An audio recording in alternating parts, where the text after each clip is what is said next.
윤석열 대통령께서 그 당시에 증인한테 데리고 나오라고 지시한 대상이 국회의사당 안에 있는 국회의원들 맞죠? 정확히 맞습니다. 예. 증인이 오로지 기억에 의해서만 말해라. 이런 그렇게 뜻입니다. 하겠습니다. 자꾸 말이 이렇게 되니까 달라지는 거예요. 예, 국회 안으로 들어가서 의사당 안에 있는 사람 데리고 나와라 이렇게 얘기했습니까? 그거는 빨리 국회 문을 부수고 들어가서 그 안에 있는 인원들을 밖으로 끄집어내라. 국회의원이라는 말은 안 했고 인원이라 그랬어요. 그렇습니다. 들은 얘기가 예, 전화로 들은 얘기가 인원입니까? 예, 인원을 끄집어내라.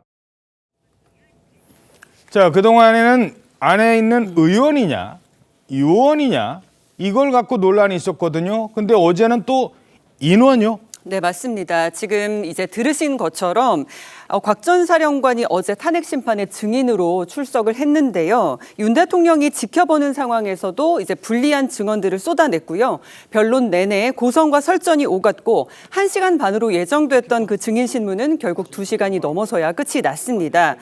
특히 윤 대통령 측에서는 이렇게 곽 전 사령관의 진술이 조금씩 바뀌는 점에 초점을 맞춰서 조금 압박을 했는데 그동안 대통령이 국회의원을 끌어내라고 지시했다 이렇게 밝혀왔던 곽 전 사령관은 어제 윤 대통령 앞에서도 똑같이 증언을 했고요. 국회의원이라고 말을 들은 게 맞냐 이런 재판관의 질문에 들은 게 아니라 이해한 것이다 이렇게 조금 다른 대답을 합니다. 윤 대통령이 인원을 끌어내라고 했는데 의결 정족수가 채워지지 않았다는 말을 근거로 이제 당시 본회의장 안에 들어가 있던 국회의원들을 뜻하는 것으로 생각하고 이해했다는 취지로 말을 했습니다. 자, 그러니까 의원이 아닌 인원이었다. 이러자 윤 대통령은 자신은 인원이라는 그런 단어를 써본 적도 없다고 반박했습니다. 인원이라고 얘기했다고 하는데 저는 그냥 사람이라는 이런 표현을 놔두고 또 의원이면 의원이지 인원이라는 말을 저는 써본 적이 없습니다. 다짜고짜 전화해서 의결 정족수 안 되게 막아라, 끄집어내라 이런 지시를 어떤 공직사회에서 상하간에 이것이 가능한 얘기인지. 자, 의원, 인원, 뭐 지금 많은 그리고 사람이라고 하면 사람이라고 그랬지 인원이란 단어를 안 쓴다. 이런 얘기가 나올 정도로 지금 곽 전 사령관이 사용하는 단어가 계속 바뀌는 겁니다. 자, 이렇게 되면 이게 재판에 영향을 미칠까요? 일단 지금 이 부분을 재판부에서 좀 짚어가면서 궁금해하는 이유는 윤석열 대통령이 어떤 지시를 했는지가 국헌 문란의 목적이 있었는지, 그러니까 위헌성 여부를 판단하는 핵심 문제이기 때문에 그런데 정확하게 국회의원을 끌어내라라는 지시가 있었다라고 하면 이 부분은 비상계엄이 위헌적으로 이루어졌다는 것에 대해서 직접적인 증거가 될 수 있기 때문입니다. 그런데 지금 어제 증인신문 과정에서는 윤석열 대통령이 국회의원이라는 단어를 쓴 것이 없다는 점까지는 확인이 되었습니다만 이때 곽종근 사령관이 이해한 그 단어가 의원이냐 인원이냐 사람이냐 이 부분을 가지고 곽 사령관의 지나치게 자의적인 해석이 개입된 것인지 아닌지를 재판부에서 보다 확실하게 파고들면서 이해하기 위해서 이런 추가적인 질문을 하고 공방을 벌였던 상황이라는 생각이 듭니다.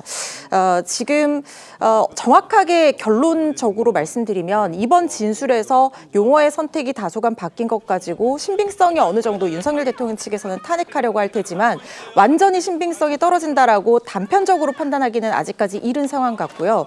지금 윤석열 대통령이 부인함에도 불구하고 객관적이고 일반적인 입장에서 곽종근 전 사령관뿐만 아니라 김현태 단장 등 관련자들이 윤 대통령이 끌어내라고 지시를 했는지, 그러니까 윤 대통령이 데리고 나오라고 하는 그 대상, 목적어 자체가 국회의원으로 해석할 수 있는 객관적인 사정이 있었다라고 하면 이 부분은 부인에도 불구하고 인정이 될 여지도 남아 있거든요. 그러기 위해서는 지금 곽종근 전 사령관이 진술이 일관성이 조금 더 있어야 될 거라는 생각이 들고 그리고 이 곽종근 전 사령관 얘기에 따르면 마이크를 켜놓고 있었기 때문에 부대원이 그런 부분을 다 들었다라고 했거든요. 이 부분 녹취가 있는지 찍어놓은 영상이 있는지 이런 물적 증거로도 좀 더 보강이 되어야지 이 부분 진술이 인정될 거라는 생각이 듭니다. 자, 이뿐 아니라 윤 대통령 측은 곽 전 사령관의 진술이 검찰과 국회에서 달랐던 부분도 지적하고 나섰습니다. 사람이 인원으로 데리고 나와라가 끄집어내라로 검찰이 진술한 내용 중에는 문을 부수고 들어가라는 말은 없는데 뜬금없이 2월 10일부터는 문을 부수고 들어가라가 추가돼요. 이렇게 진술이 바뀐 이유가 뭡니까? 10초. 자수서에 열고 들어가라, 데리고 나오라 쓴 것은 제가 군생활 34년하면서 군생활하면서 국군 통수권이 대통령을 하는데 차마 제가 거기다 그런 말을 제가 그렇게 쓸 수 없었습니다. 그래서 제가 그 용어를 다 순화해서 썼습니다.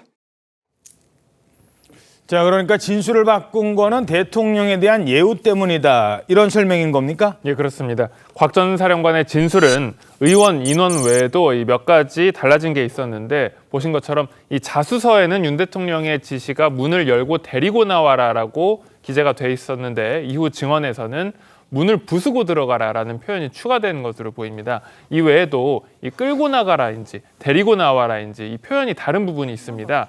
윤 대통령 측에서 이를 이제 지적을 하자 국군 통수권자인 대통령의 말을 차마 그렇게 쓸 수 없어서 순화했다라고 해명을 한 것인데요. 이게 그러니까 대통령에 대한 예우 차원이었다는 것입니다.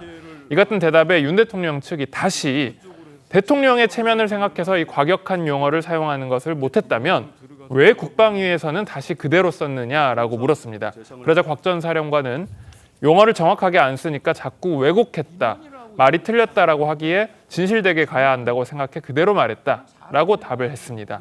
또한 윤 대통령 측은 곽 전 사령관이 앞서 김병주 민주당 의원의 유튜브에서 대통령과의 통화 횟수를 처음에 한 번이라고 말했다가 이후에는 국방위에서는 2번, 3번이라고 진술이 바뀌었다는 점도 주목을 하고 여기에 대해서 지적을 했습니다.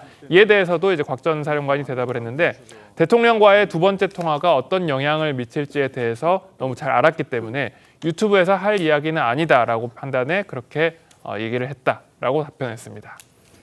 이 곽종근 사령관, 전 사령관뿐만 아니라 오전에 증인으로 출석했던 김현태 707 특임단장도 과거와는 좀 다른 증언을 내놓기도 했습니다. 야, 국회의원들 끌어내는데 가능하겠냐? 이렇게 물어봤었습니다. 150 넘으면 안 되는데 들어갈 수 없겠냐? 예. 거기에는 끌어내라와 국회의원 단어는 없었습니다. 인원을 포박할 수도 있으니 테이블 타이 이런 것들을 원래 휴대하는 거지만 잘 챙기라고 다시 한번 강조했었습니다. 봉쇄를 해야 되는데 문을 잠가야 되는데 케이블타이 넉넉하게 챙겨라. 문을 봉쇄할 목적으로. 그러니까 사람은 전혀 아닌 목적입니다. 사람 여쭤. 자, 이 탄핵 여부를 가릴 수 있는 핵심 증언들의 달라지는 진술 어떻게 보십니까? 일단 지금 관계자들의 진술 자체가 단순히 이 세부적인 부분에서 흔들리고 있는 것인지 아니면 취지가 바뀌는 것인지 이 부분이 중요한 부분 같습니다. 일부 용어의 변경을 넘어서서 다소간 취지 자체가 바뀌는 부분도 있다는 생각이 들어서요. 특히 김현태 단장 같은 경우에는 기존에는 이 케이블 타이를 체포에 이용하려는 듯한 취지로 얘기를 하다가 지금은 다시 장소를 확보하는, 그러니까 시설을 확보하는 차원에서 사용하려 했다는 그런 취지로 얘기를 하고 있는 점 등을 비추어 봤을 때는 지금 국헌문란의 목적을 입증하기에 다소간 어느 정도 관계자들의 진술이 엇갈리는 측면이 있어진다라는 생각이 듭니다. 그 이유로는 지금 관계자들이 본인도 지금 같은 내란죄에 가담한 혐의로 구속 기소되고 재판을 받고 있는 그런 상황입니다. 그렇기 때문에 아무래도 기존에 했던 진술과 지금 하는 진술이 완전히 달라진다라고 하면 사실상 진술 자체의 신빙성이 떨어지기 때문에 그렇게 하기는 어렵겠지만 만약에 여기서 적극적으로 진술을 했다가 그것이 자신의 형사재판에 불리하게 사용될 그런 여지도 있기 때문에 아마 이런 부분에서 태도가 다소 소극적으로 변한다는 생각이 드는데요. 결국에는 이 관계자들의 진술을 차근차근 모두 다 종합해서 살펴봤을 때 얼마나 일관되고 그 취지 자체에서 얼마나 일치하는지 그 부분들을 빼고 그리고 물적 증거로 뒷받침되는 부분을 빼고 남는 그 부분이 핵심적인 증거로 쓰일 거라는 생각이 듭니다.